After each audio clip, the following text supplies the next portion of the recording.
जय हिंद साथियों, मैं विकास सर और आप सभी को फिर से एक बार अपना ही प्यारा यूट्यूब चैनल डीसी क्लासेस पर स्वागत है। आज क्लास 12th के विद्यार्थियों के लिए हिंदी गद्य खंड का चैप्टर 7 जिसका नाम है ओ सादा नीरा। आज इस चैप्टर के बोले तो ओ सादा नीरा का हम लोग एक ही वीडियो में संपूर्ण लेखक परिचय और आसान भाषा में पाठ का सारांश समझने का प्रयास करेंगे। तो आइए सबसे पहले हम लोग इस चैप्टर के लेखक परिचय हम लोग जानेंगे, उसके बाद हम लोग पाठ के सारांश की ओर चलेंगे। और लेखक परिचय इसलिए जानना बहुत जरूरी है क्योंकि आपके बोर्ड एग्जाम में जो अधिकांशतः ऑब्जेक्टिव प्रश्न पूछे जाते हैं वो आपका लेखक परिचय से ही होता है। इसलिए लेखक परिचय जानना हम सबके लिए, आप सबके लिए बहुत जरूरी है अगर आप क्लास 12 बोर्ड एग्जाम की तैयारी कर रहे हैं। तो आइए सबसे पहले हम लोग ओ सादा नीरा हिंदी चैप्टर 7 के लेखक परिचय की बात करेंगे। तो सबसे पहले एक ओ सादा नीरा के हम लोग विद्या की बात करेंगे, यानी ओ सादा नीरा क्या है आपसे ऑब्जेक्टिव में पूछा जाए तो आप सबको याद रखना है ओ सादा नीरा जो है यह एक एकांकी है। उसके बाद हम लोग बात करेंगे तो ओ सादा नीरा के जो लेखक हैं उनका नाम है जगदीश चंद्र माथुर। देखिए यहाँ पे लिख दिया गया है, यानी ओ सादा नीरा का लेखक जगदीश चंद्र माथुर है। और जगदीश चंद्र माथुर का जन्म जो हुआ था वो हुआ था 16 जुलाई 1917 ईस्वी को। यहाँ से एक और प्रश्न याद कर सकते हैं कि चंपारण सत्याग्रह की शुरुआत कब हुआ था, तो 1917 में ही। और जगदीश चंद्र माथुर का जन्म कब हुआ, 1917 में ही, आपको याद रखना है। जगदीश चंद्र माथुर का जन्म कहाँ हुआ था, यानी कि इनके जन्म स्थान अगर आपसे पूछा जाए तो आपको याद रखना है शाहजहांपुर यूपी यानी उत्तर प्रदेश में। जगदीश चंद्र माथुर का जन्म जो हुआ था शाहजहांपुर उत्तर प्रदेश में हुआ था। जगदीश चंद्र माथुर के अगर हम लोग निधन की बात करते हैं तो इनका निधन 14 मई है ना 1978 ईस्वी को हुआ था। अब आगे जानते हैं क्या हुआ। आगे हम लोग जगदीश चंद्र माथुर के अगर हम लोग शिक्षा की बात करेंगे तो देखिए हम लेखक परिचय को एकदम शॉर्ट में लिए हैं। ज्यादा किताब में आप देखिएगा तो बहुत सारा लेखक परिचय में दिया हुआ रहता है, लेकिन हम लोग एकदम फोकस करेंगे अकॉर्डिंग टू बोर्ड एग्जाम, ठीक है। उसके अनुसार उसमें कहां से क्वेश्चन पूछा जाता है बोर्ड एग्जाम में, उसी टॉपिक को हमने लिया है आप सबके लिए। तो शिक्षा की बात करेंगे तो जगदीश चंद्र माथुर जो है एमए इंग्लिश ऑनर्स से किए थे, और वो भी कहां से, तो इलाहाबाद यूनिवर्सिटी से, है ना। यूनिवर्सिटी इलाहाबाद यूनिवर्सिटी से जो है जगदीश चंद्र माथुर इंग्लिश ऑनर्स से एमए किए। उसके बाद ऑल इंडिया रेडियो में जगदीश चंद्र माथुर जो है महानिदेशक रहे। और साथ ही साथ जगदीश चंद्र माथुर सूचना एवं प्रसारण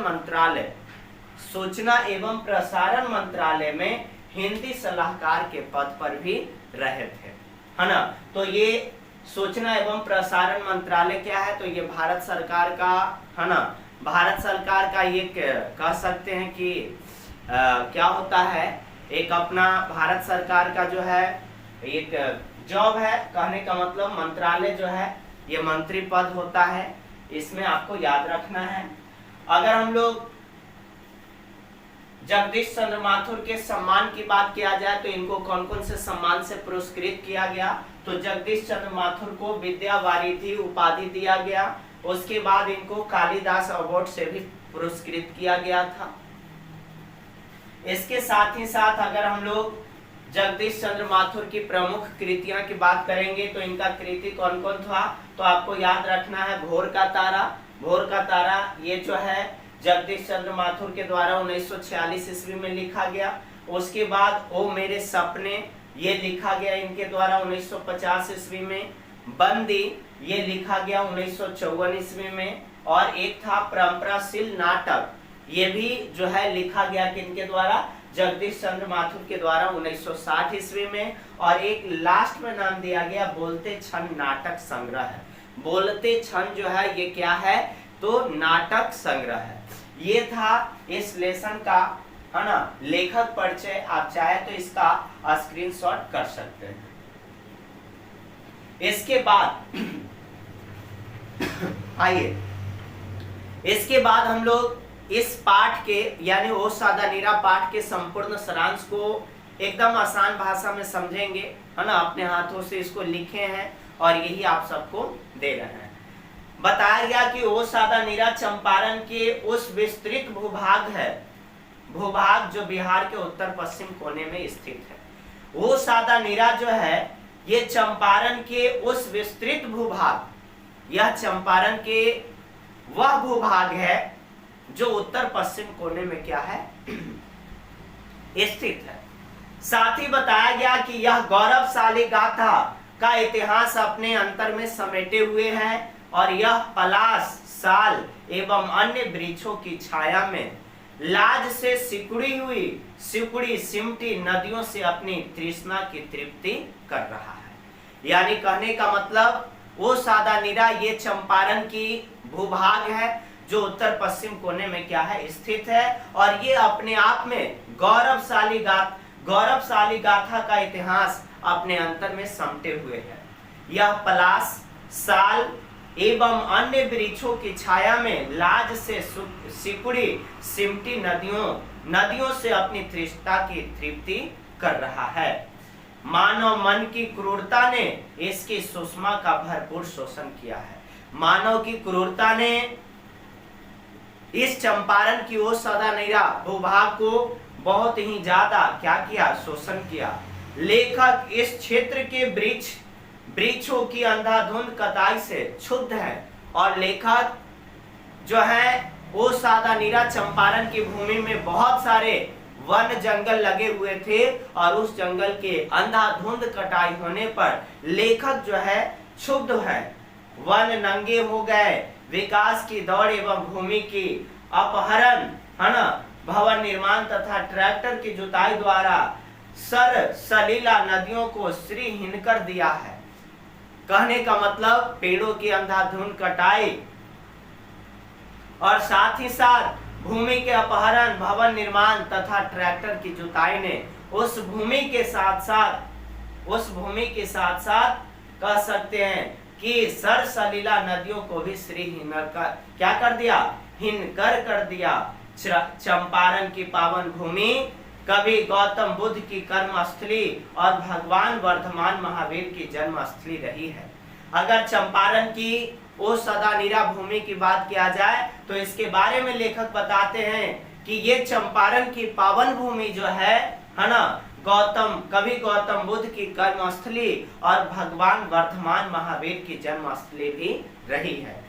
आगे देखिए, कालांतर में बाहर से अनेक आक्रमणकारी तथा अन्य प्रदेशों से अनेक जातियां आई और बस गई। अगर हम लोग कालांतर की बात करें तो चंपारण के उस पावन धरती पर, उस पावन भूमि पर कालांतर में कई जातियों के लोग अन्य प्रदेशों से आकर और वहां पर क्या हो गए, बस गए। विभिन्न संस्कृतियों का यह संगम स्थल भी है। नीले गोरे द्वारा शोषण का यह गवाह भी है। और चंपारण की पावन भूमि वो सदा नीरा जो है ये नीले गोरे द्वारा शोषण का यह क्या है, गवाह भी है ना। महात्मा गांधी के पावन चरण यहाँ पड़े थे, उनके द्वारा यहाँ के जन समुदाय को उत्पीड़न से मुक्ति मिली थी। गांधी जी द्वारा स्थापित बरहरवा, मधुबन और मितिहरवा आश्रम ने वहां के जन जीवन को क्या दिया, नवजीवन दिया, है ना। अनेक बौद्धों एवं जैन तीर्थ स्थलों, स्तूपों एवं स्मारकों, स्तंभों से चंपारण का चप्पा चप्पा क्या है, भरा हुआ है। लेखक बोल रहे हैं अपने शब्दों में कि अगर हम लोग चंपारण की उस भूमि की बात करेंगे तो उस भूमि पर तीर्थस्थल, स्तूपों एवं स्मारकों, स्तंभों से क्या है, वह भूमि चप्पा चप्पा भरा हुआ है। सम्राट अशोक का लौर्या नंदनगढ़ का सिंह स्तंभ अपने शिलालेख द्वारा उस समय की शासन व्यवस्था का क्या है, दस्तावेज है। आगे, पतित पावनी गंडक नदी चंपारण की भूमि को अपने स्पर्श से पवित्र करती रही है, और गंडक नदी जो है वो अपने स्पर्श से चंपारण की भूमि को हमेशा पवित्र करती रही है। हिमालय की तराई से चलकर सोनपुर के हरिहर क्षेत्र तक गंडक के किनारे पर अनेक तीर्थों के अवशेष एवं समाधियां बिखरी पड़ी है। भैंसा लोटन के निकट वाल्मीकि नगर में रामायण के प्रणेता महर्षि वाल्मीकि का आश्रम है। अब यही भैंसा लोटन जंगल के बीच नवीन जीवन केंद्र के निर्माण का आधुनिक तीर्थ स्थल क्या हो गया, बन गया है ना। भारतीय इंजीनियर गंडक नदी योजना के अंतर्गत 120 मील लंबी पश्चिम नहर तथा 55 मील लंबी पूर्वी नहर के निर्माण कार्य में क्या है, संलग्न है। वही भैंसा लोटन लगभग 3000 फुट लंबा बैराज बन रहा है, जिसके ऊपर रेल एवं सड़क संभावित है। कुल 41.449 लाख एकड़ भूमि की सिंचाई इन नहरों द्वारा होगी। लेखक गंडक घाटी योजना द्वारा निर्मित नहर तथा बैराज के गर्भ में विकास की अलौकिकरण का दर्शन कर रहा है। नगरों में उसे रामायण की भुजाओं के दर्शन हो रहे हैं, और उस गज और ग्राह के युद्ध का यहीं पर अंत होता दिख रहा है।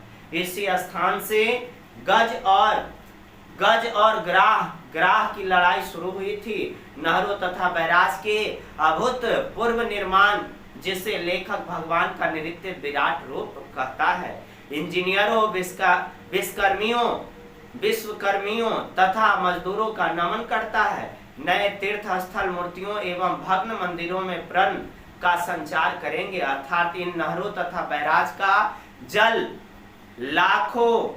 लाखों एकड़ जमीन का सिंचकर उसे उर्वर एवं सस्य श्यामला बना देगा। अंत में लेखक परम पावनी गंडक को ओ सदा नीरा, ओ चक्रा, ओ नारायणी, ओ मत गंडक आदि अनेक नामों से संबोधित करते हुए कहता है कि दिनहीन जनता इन नामों से तो गुणगान करती रही, किंतु तेरी निरंतर चंचल धारा ने सदा उनके पुष्पों एवं तीर्थों को ठुकरा दिया, अर्थात तेरी बाढ़ उन्हें स्वतंत्र करती रही, उनके भवनों एवं संपत्ति को नष्ट करती रही। किंतु आज तेरे पूजन के लिए जिस मंदिर की प्रतिष्ठा हो रही है, उसकी नींव बहुत गहरी है, वह शीघ्र नष्ट नहीं हो पाएगी। अर्थात गंडक के ऊपर जो बैराज और नहर बनी है, उसकी नींव की दीवार बहुत गहरी तथा मजबूत है। गंडक नदी का तीव्र प्रवाह भी उसे नहीं तोड़ सकता। इसी के साथ ओ सदा नीरा पाठ का संपूर्ण सारांश समाप्त हुआ। तो यदि हमारा वीडियो आप सबको अच्छा लगे तो प्लीज आप वीडियो को लाइक करें, चैनल को सब्सक्राइब करें और ज्यादा से ज्यादा इसको शेयर करें। हम आप सबके लिए तत्पर हैं, आप सबके बेहतर तैयारी के लिए अच्छे कंटेंट को आपके सामने आप सबके लिए प्रोवाइड करते रहेंगे। तो आप सपोर्ट कीजिए और ज्यादा से ज्यादा वीडियो को आगे बढ़ाइए।